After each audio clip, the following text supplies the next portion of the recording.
How many of you guys think he's attractive? I keep trying to warn people about online dating and the precaution measures that they should take when meeting somebody online. This is extremely, extremely disturbing, but I feel like people need to be exposed to this type of information so that way they're not walking into anything naive. Let's roll the clip. An accused online predator in Prince George's County is now behind bars, facing a whole slew of charges. Fox Eye Sierra Fox is live in Brandywine to explain what's going on here. Sierra. Jim, just take a look at your screen. This is 26-year-old Rodney Richardson. He's accused of meeting his victims on a popular dating app, Tinder, and doing horrible things to them. The message to anybody doing online dating or using an app to buy or sell, first do it in a public place, have the meeting in a public place. Second thing is tell a friend, a family member, what times you're going to be meeting a person, where you're going to be meeting them, and even maybe offer the ability for them to track your phone while you are encountering another individual that you do not know. We want to warn you, these details are disturbing. According to court documents, Richardson used the fake name Joe on Tinder. Back on February 2nd, a man picked up Richardson and drove him to Horseshoe Road in Brandywine, Maryland. A detective says they stepped out of the SUV to smoke weed and talk. Then shortly after, Richardson allegedly asked the victim for his cell phone. He complied. Then Richardson is accused of taking out a silver handgun, pointing it at him, and demanding his wallet. Richardson asked the victim for his debit card PIN number, then drove off in his 2019 white Subaru Forester. Days later, on February 12th, Richardson met up with another man he met on Tinder outside a church before bringing him over to his house. Soon after, Richardson allegedly tied the victim's hands, told him to lay down in the trunk, and asked if he had AIDS before raping him at gunpoint. Legal filings say the attacker watched the man all night. The next day, Richardson allegedly forced the victim to drive him to his bank and take out $4,500. People who live in the area say this is disturbing. It's awful, whether it's a man, raping another man or a man raping a woman. It's horrible. It's a scary place we live in now. It seems like we can't go anywhere without something happening. Unfortunately, police do believe there are more victims out there. They understand people may be hesitant to come forward after experiencing a traumatic situation like this, but they would like to hear from you. Back to you. Tinder date with Idaho suspect Brian Koberger gone wrong. Take a look. When University of Idaho murder suspect Brian Koberger was arrested, this woman couldn't believe her eyes. I was kind of afraid to say no, so I just let him come in with me. Then he did something she says she'll never forget. He kept trying to tickle me, and I would ask him to stop, or I'd say, "What are you doing?" And he would be like, I'm not tickling you," and he would get very serious. Creeped out by Koberger, she came up with a clever ruse. I proceeded to pretend to throw up in the bathroom, hoping that, it would gross him out and he would leave. Did it work? Yeah. He had messaged me on Tinder and said that he was leaving and that he had a good time and that he would message me later. And then about an hour later, he messaged me and he said that I had good birthing hips. And I don't even like my husband enough to be out here looking for his chin ass. I'm happy he gone. This the longest breakout I ever had since we got married. He's controlling. I'm excited that he's missing. And then the police and y'all telling me I gotta sit here and do a news interview asking for help. I don't want help. I like that he's missing. I don't want him to come home. But I don't want y'all, when the cameras start and stuff, I'll cry a little bit and act like I miss him, but I don't want the police thinking I had something to do with it because I don't care, but I'm tired of them. You get what I'm saying? Listen, I already done went to jail for holding my last boyfriend captive, but he deserved it. Exactly, so with my husband missing, they really gonna think it's me.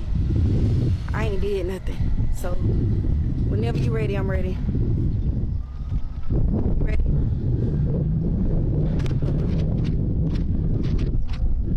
If anybody has seen my husband, please. I don't cry so much my tears won't even start falling out my eyes. Baby, if you listening to this, if you hear this from anywhere, please come home, y'all. Please let my man free. I love my husband and I need my... I heard somebody say it's live. This live? It's been live the whole time? Somebody said on here that if you are dating someone and their whole family gets so excited that he's found you and that, oh my God, you're going to save his life because this is so great, he's been needing a woman like you need to leave. This happened to me and I learned the lesson too late. I got engaged. I called off that wedding. There's a whole story. But I got engaged, and when we announced it, we went up to his family's place or whatever. We went up to their town, and the neighbors were all in the street, and we're just like, oh my God, we're so excited for him. We're so excited for him. And then one of them goes to hug him to say, we're so excited for you. And she says, not even whispering, this was not in my viewfinder for you. And I heard it, and I never forgot it. Because not only did she say it loud enough for other people to hear, but this was not in your view. Why wasn't it in your viewfinder for him that he would find someone? What do you know that I don't know? What do you mean it wasn't in your viewfinder that he would find someone? What's wrong with him?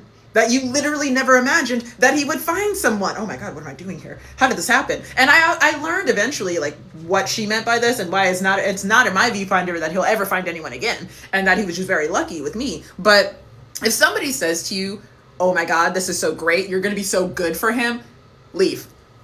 What's something you'll get a lot of hate for if you say it out loud? Being in a relationship seems very overrated.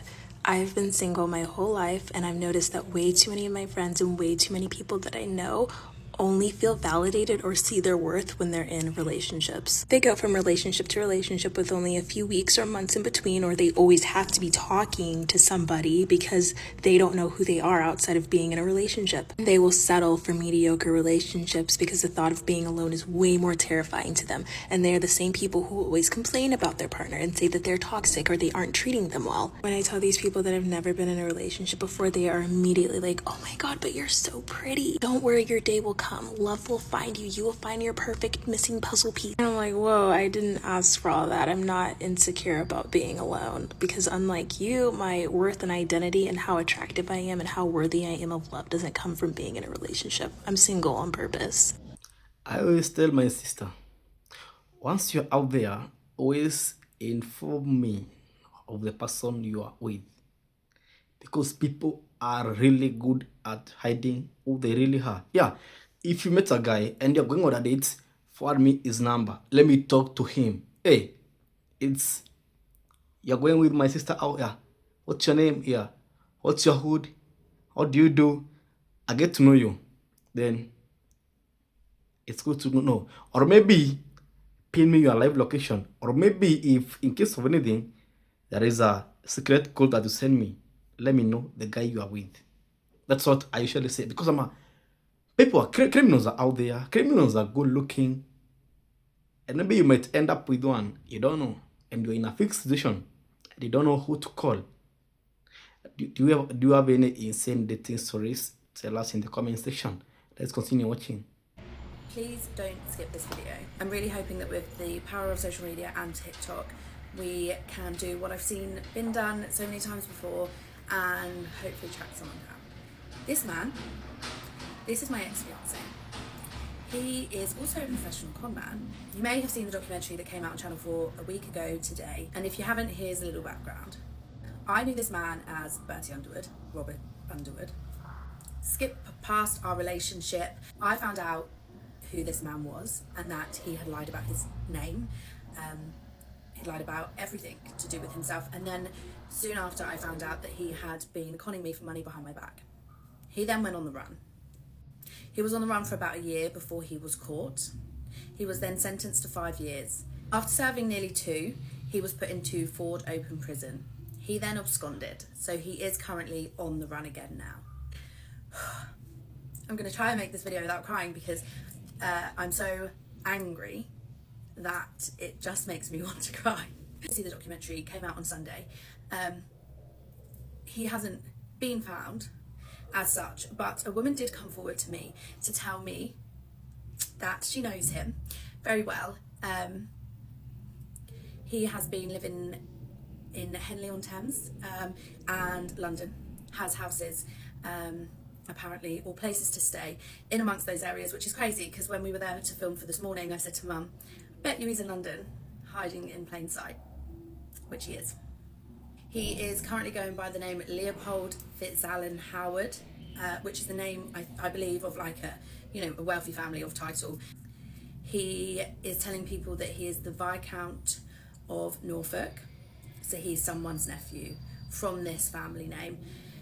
I was right in the interviews in the documentary that without a single doubt in my mind, he will be carrying on doing the same thing to other people, and he is. He's been swanning around in very fancy cars, conning multiple people out of lots of money, and actually way more money than he did to me. Now, he might not be in a relationship with these people. I don't know who he is currently in a relationship with, but he has been doing it to these people that he's introducing himself to, which means that there will be a partner or somebody on the side that he is also doing this to right now. I'm hoping that by putting his face out there, we are trending second on Channel 4, second to Married at First Sight, but, and it did bring this person forward to me, and it did raise awareness of who he is now, where he is. It's brought that to our attention, and obviously we've gone down the necessary routes, i.e. police. But this man has been on the run for a year and a half, swanning around in fancy cars, saying that he is the Viscount of Norfolk. He is still very, very openly doing exactly what he done when he lived here on the Isle of Wight, and he is getting away with it. And I'm sorry, but if putting out a documentary on Channel 4 found out where he was in 2 days, why has he not been arrested? Anyway, I don't know if he was spooked. I don't know if, I believe he probably has seen the documentary, he probably has seen the news, it's on every news article out there. He is probably now hiding. Was bound to happen. I'm just hoping that pushing it out there more on social media, which is where he never wanted his face to be shown. When I was in a relationship with him, I was never allowed to post him on social media. He hated that. So hopefully pushing his face out there on social media will reach whoever it is he's in a relationship with now, and whoever it is he is conning as we speak, because that is what he's doing. And the fact that he has a new name and a new title, it's not insane to me because I knew it, I believed it, but it just makes me so angry that he is allowed to continue to do this. Thank you so much if you've made it to this point in the video, and if we could push this out there as far and wide as we can. They've introduced himself to you as Leopold Fitzalan Howard, and he might have introduced himself as something else. Just make it so he can't walk down the street without being noticed.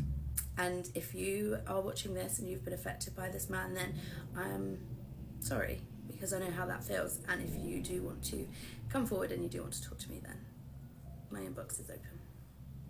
Thank you, guys. We listen and we don't judge. That's the name of the prayer room that we started 11 weeks ago tonight. And the reason is this. I'm 66 years old. I've been married 33 years. And I'm going through a divorce. I didn't ask for this. I never thought I'd be in this place. And I found myself facing things that I never thought I'd face. And I'm gonna make it.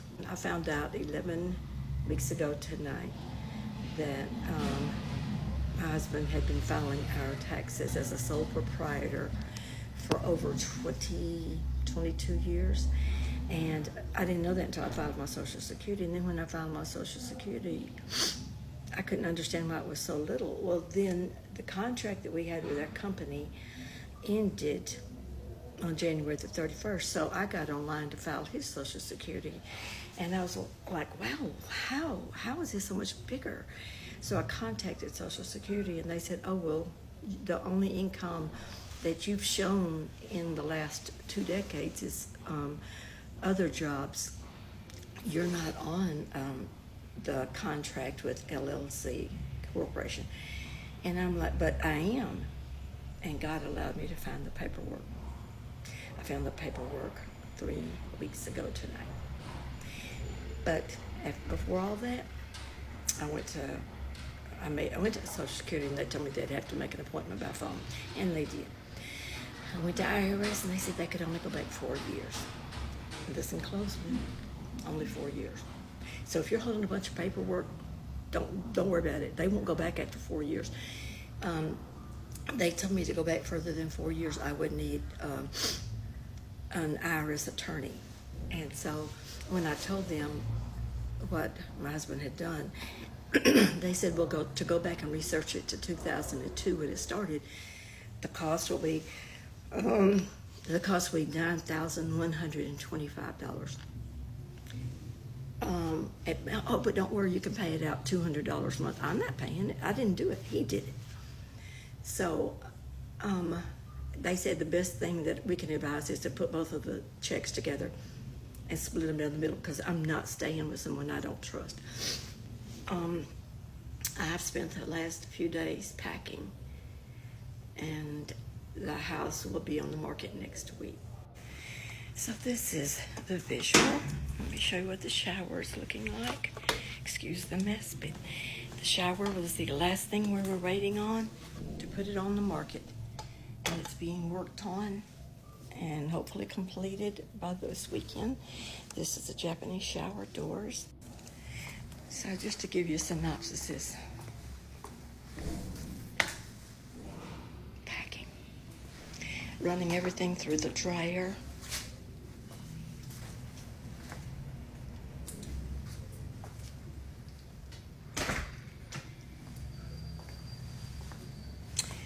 to give you an overview of what everything is looking like for me. I'm emptying closets, running linen through the dryer, emptying out closets, got everything down there.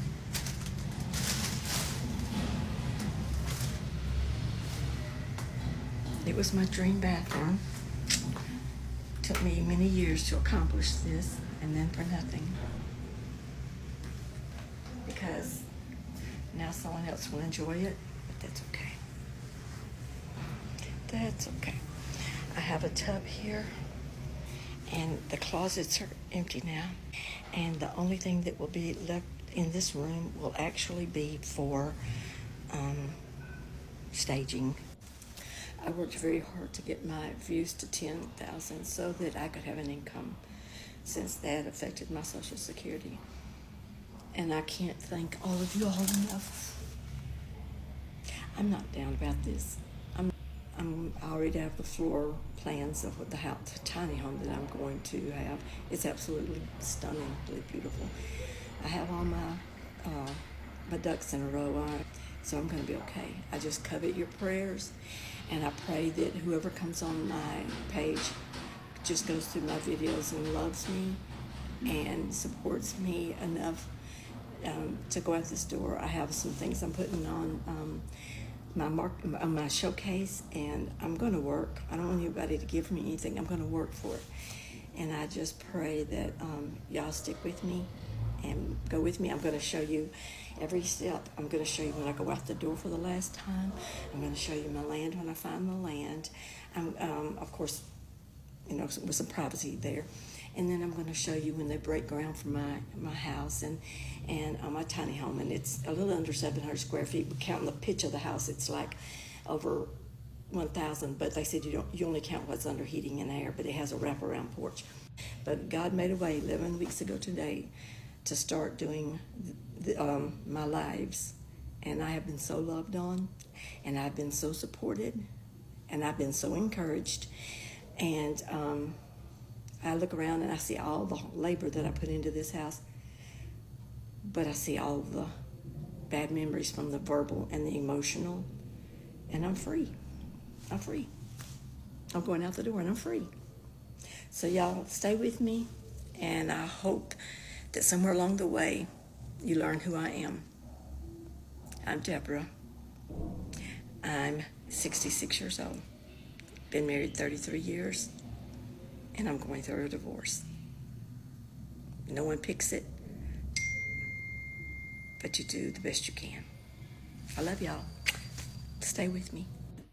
I think you have watched these serial killer documentaries whereby people are arrested by police after committing crimes, and sometimes people evade justice. And after they evade justice, they continue to live their lives. And maybe after many years, justice catches up with them.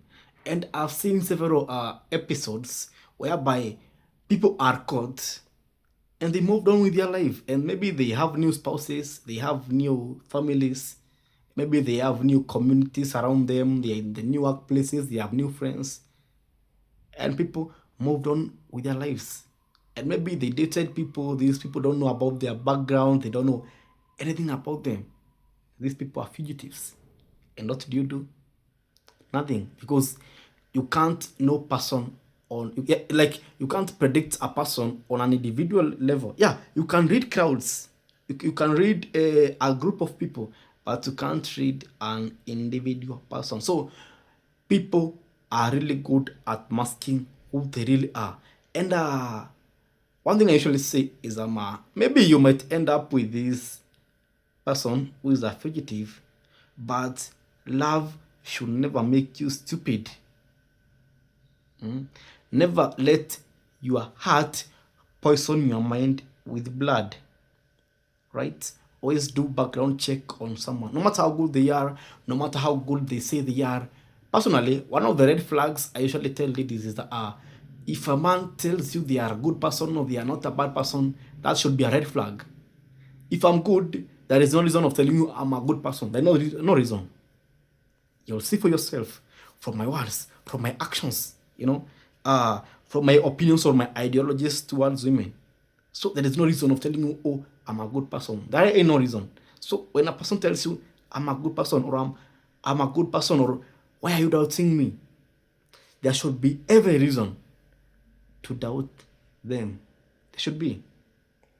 So ladies out there, if you are dating a person or you met a person online, or maybe if you vibed with a person and maybe you agreed to go outside, never agree to go to his place during the first date. Maybe before you go to his place first, let this person know your friends know this person, maybe your family knows this person, maybe you're good to go to their place. But first, meet in a public space, talk, maybe even not get in his car, talk, get to know each other, right? Yeah, that's my word. Don't quote me on this. People are knowingly putting themselves or unknowingly putting themselves in danger for no reason whatsoever. Just because love has made you stupid. Never let love make you stupid. Tell me about in the comment section. Have you ever had any of these encounters? Tell me. So until the next video, adios.